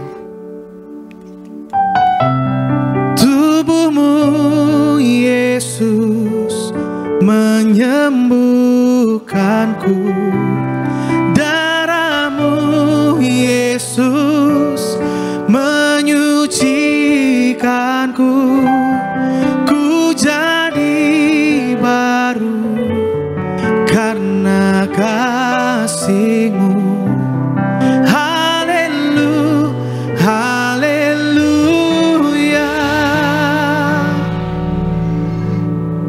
Saat ini hamba berdoa di dalam nama Bapa, Putra dan Roh Kudus.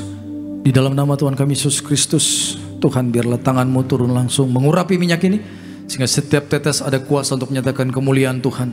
Setiap tetes minyak ini memiliki kuasa menghancurkan setan, menyembuhkan penyakit, memberkati, menolong, mengurapi setiap hamba-hamba-Mu. Dalam nama Yesus, inilah minyak-Mu yang kudus. Yang mau didoakan bisa maju nanti setelah kita doa syafaat. Mari kita satu dalam doa. Segala hormat, pujian, syukur kami naikkan kepadamu. Kami mau Tuhan hadirat-Mu yang nyata di tempat ini terus kami bawa kemanapun kami melangkah. Pimpin kami Tuhan, kami tak mampu hidup tanpa Tuhan. Ajar kami bergantung sepenuhnya hanya kepada Engkau Roh Kudus. Ajar kami semakin mengenal isi hati-Mu. Pekakan suara Tuhan. Bawa kami Bapa mengalami mujizat demi mujizat setiap hari. Dan pakai setiap kami, lewat hidup kami banyak orang dimenangkan bagi kerajaan surga. Terima kasih Tuhan Yesus. Ajar kami pada siang hari ini, untuk kami memiliki hati yang seluas samudra, bisa melepaskan pengampunan kepada siapapun, berdamai dengan siapapun. Karena kami tahu Tuhan, kepahitan itu penghalang berkat. Kepahitan menjadi pijakan bagi roh jahat untuk menyerang kami. Dan biarlah hati kami di sini jernih bersih di hadapan Tuhan. Berkati Tuhan, tolong mereka untuk fokus sepenuhnya kepada Tuhan. Terima kasih Tuhan Yesus. Hidup mereka penuh mujizat. Hidup mereka penuh dengan kuasa Tuhan. Segala yang jahat, roh intimidasi, roh gagal, roh sakit, penyakit, kutuk nenek moyang sudah dipatahkan, dihancurkan dalam nama Yesus. Tidak berkuasa di tempat ini. Hamba-hamba-Mu, anak-anak-Mu pulang dengan damai sejahtera dari surga. Terus kami berdoa buat gereja Tiberias. Setiap cabang dimanapun berada, Tuhan pakai lebih luar biasa lagi. Berkati Tuhan setiap anak-anak-Mu yang melayani, penuh kuasa dan kemuliaan Tuhan. Kami berdoa buat Ibu Gembala Sidang kami bersama anak-anak, menantu-menantu, cucu mereka aman dalam perlindungan Tuhan. Urapan Tuhan semakin dilipat gandakan sehingga kuasa dan mujizat semakin nyata, semakin besar untuk memuliakan Engkau. Berdoa terus buat bangsa kami yang kami kasih, bangsa kami Indonesia. Berkati Tuhan menjadi bangsa yang besar, makmur, sejahtera, saling mengasihi. Bangsa yang dipakai Tuhan menjadi berkat bagi dunia. Terima kasih Bapak, kami akan pulang dan siap terima berkat dari surga. Mari angkat kedua tangan kita saudaraku. Terimalah berkat dari Bapak. Kasih dari Tuhan kita Yesus Kristus dan penyertaan yang manis dari Allah Roh Kudus akan menyertai segenap hidup kita, keluarga kita. Memberkati bisnis, usaha, karir, pekerjaan kita mulai hari ini sampai Maranatha. Tuhan Yesus datang kedua kali, jemput kita semua di awan-awan yang permai. Kita yang bangga menjadi anak Tuhan, semua mari bersama kita katakan amin, amin. Ku kagum padamu, Allah penciptaku. Tak sekalipun kau lepaskan genggaman tanganmu. Kau jaga langkahku, tetap di jalanmu, sampai ku terima semua janji-janjimu. Kagum padamu, Allah penciptaku. Tak sekalipun kau lepaskan genggaman tanganmu. Kau jaga langkahku, tetap di jalanmu, sampai ku terima semua janji-janjimu. Ku kagum padamu. Selamat siang, Tuhan Yesus memberkati setiap kita semua. Shalom Tiberias.